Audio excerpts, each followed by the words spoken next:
So the House is set to vote on the Republican tax plan at about 1:30 this afternoon, moving one step closer to getting the president's first major legislative victory this year. The bill's expected to pass and then head over to the Senate, where there is less room for error, but also the Senate's probably going to pass it as well. There's a new poll out from CNN this morning that shows a majority of Americans disapprove of the bill. 55% are against the bill, 33% are for it. While a Monmouth University poll found 47% disapprove, 26% approve. Now, this comes as a new report from the Committee for a Responsible Federal Budget estimates that the bill is going to end up costing somewhere between $2 and $2.2 trillion. That's a lot of money.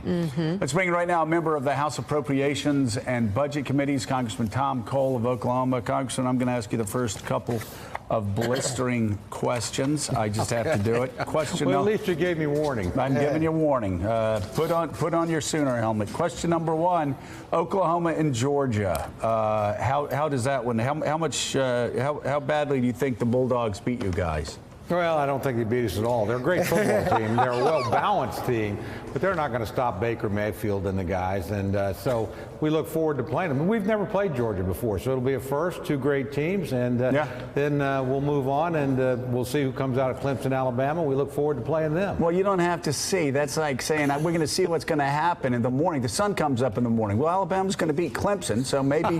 Well, I like that because we have a winning record against Alabama. We don't against Clemson. Yeah, well, we'll see how that goes. That's number one. Number two, Mika, she had a misspent youth and hasn't watched what are you talking any about? Movies whatsoever. Not to talk. And so it's trending right now, Mika's movies. We're asking for suggestions. Mika's going to binge. This is a waste of good, valuable time with Tom Cole. No, I respect all Everyone things loves Tom says. So, Tom, what movie, because Mika hasn't seen any movies, what movie would you suggest Mika watch? I'll give you two. One everybody knows about, The Darkest Hour. I think that is an amazing picture about the greatest figure of the 20th century, Winston Churchill, in the critical moment in Western history. The second one is a family favorite. It's called Teata. It's about my great aunt. It's a sort of boutique film about Indian performer in the first part of the 20th century. Not widely known, but great movie. Teat? Okay. I love it. Okay. All right, very good. Now on to less significant things. This tax bill. Thank you, Tom. You're a conservative. I'm a conservative. I'm concerned about debt. You're concerned about debt. We have a $20 trillion debt. It doubled from 5 to 11 under Bush. It doubled from 11 to about 20 under Obama. It's going to go from 20 to 30 under Trump. This adds now anywhere between, let's say, 1.5 and $2.2 trillion to the national debt.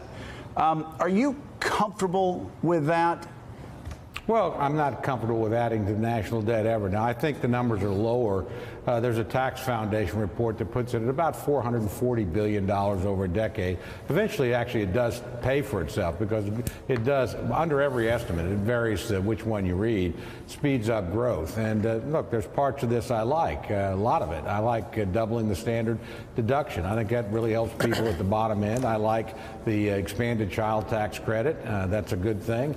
Frankly, I like the fact that most of the rates are lower. I would have kept the top rate the same and just lowered or raised the threshold. And I like the fact that American businesses are going to be more competitive. People forget that President Obama favored a cut in the corporate income tax down to 28%. And frankly, the chief tax writer on the Democratic side on Ways and Means said he would favor between 25 and 28. So 21 doesn't seem all that unreasonable. So, Congressman, what studies suggest that this tax bill pays for itself? I said outside the 10-year budget window. There's a specific period of time that we tend to look at. And again, Tax Foundation has it at less than $500 billion. And as you pointed out, and I think rightly, look, the debt, forget the tax bill for a minute, is going up regardless unless you deal with entitlement reform. So when people focus on the tax bill, which is a pretty small part of the debt that will accrue in the next decade, I say, well, why don't we talk about the things that really matter? Let's talk about Social Security, Medicare, Medicaid. Those are the drivers of the debt.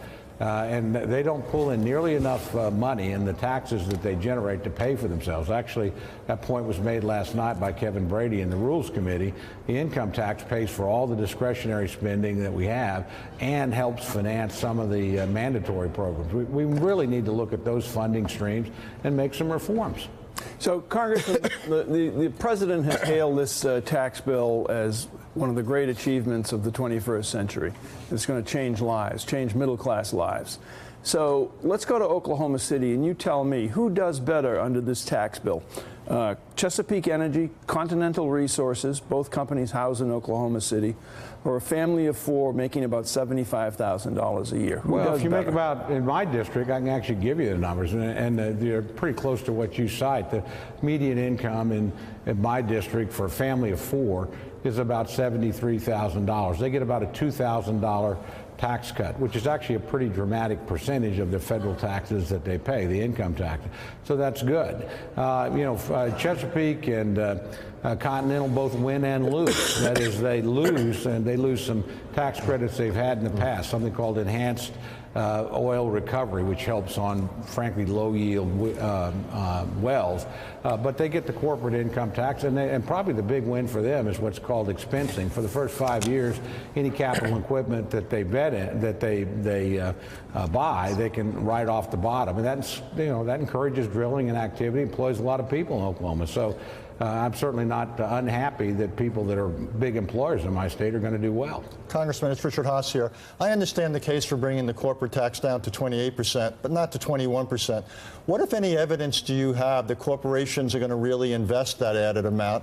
I think it's just as likely, and I'd be curious to hear your view, that they wouldn't simply buy back shares, pass it back to people through dividends.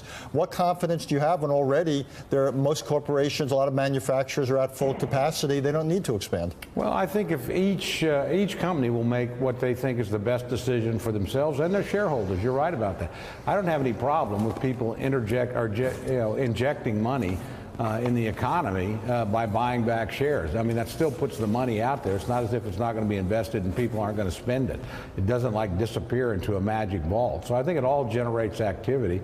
If people wanted a higher corporate income tax rate, then frankly, if you'd had more Democrats participating in the process, they might have been able to get that. Although, again, look, I've seen a lot of American companies leave this country. I don't own a lot of stocks. I'm a mutual fund guy. But 2 of the 12 companies that I own have left the United States, Johnson Controls and Spectra Energy, to go overseas because of the tax rate. So this is clearly a problem that needed to be addressed. I think we're trying to do that. If we don't hit it exactly right, believe me, we're going to be back next year. I think this will be a process, not an event. That is, there'll be a number of years where there's a lot of activity in Ways and Means as you try and respond to things you didn't anticipate or correct errors that you made. Congressman Sam Stein here. You mentioned early on that you want to go and tackle the entitlements, Social Security and Medicare, probably chief among them. I have a two-part question. One is that the plan next year to go and do those entitlement reforms after this? And two, how do you respond to the very logical pushback that it seems odd and basically unfair to give a massive tax cut that's geared largely to corporations and then turn around and tell people who are dependent on Social Security, we need to scale it back for you? Well, I didn't say we needed to scale it back. I said we need to make it financial. Oh, you can reform in a lot of ways. First of all, you can gradually raise the age. That doesn't cut it back, but people are living a lot longer than when the plan was done. You can also raise the caps. That is, subject more income to taxation, which I think is part of the solution going forward. We did that, by the way, in 1983, the last time we put this thing on sound footing. But you've got to be willing to sit down and make some tough decisions, and you've got to not demagogue it. Now, the Speaker said we're going to be looking at some of the entitlement programs next year. I doubt Social Security, honestly, is among them because you still got a trust fund that's solvent until about 2033. I wish it were. It's smarter to fix it now. But you know, last night I was in Rules Committee. We were debating the tax bill, and Democrats said, well, this is the Republican plan. First they're going to cut taxes, then they're going to cut entitlements. Not necessarily true, but I hope we do tackle them, and I hope we get some presidential leadership leadership on that issue. We haven't had any of it. Frankly, President Obama didn't lead on that front, and I don't think President Trump has led on that front. So if you want to balance the budget, you need to go where the spending's at. 70% of it's entitlement. Let's go there and look at that. Congressman Tom Cole, thank you. It's always good to have you on the show. Thank you. Thank you. Happy holidays. And thanks Same for the to movie you. ideas. Oh, I'll thanks. watch them. In our next hour, we'll talk to the chief author of the House tax bill, who then led the committee to reconcile it with the Senate. Congressman Kevin Brady joins us.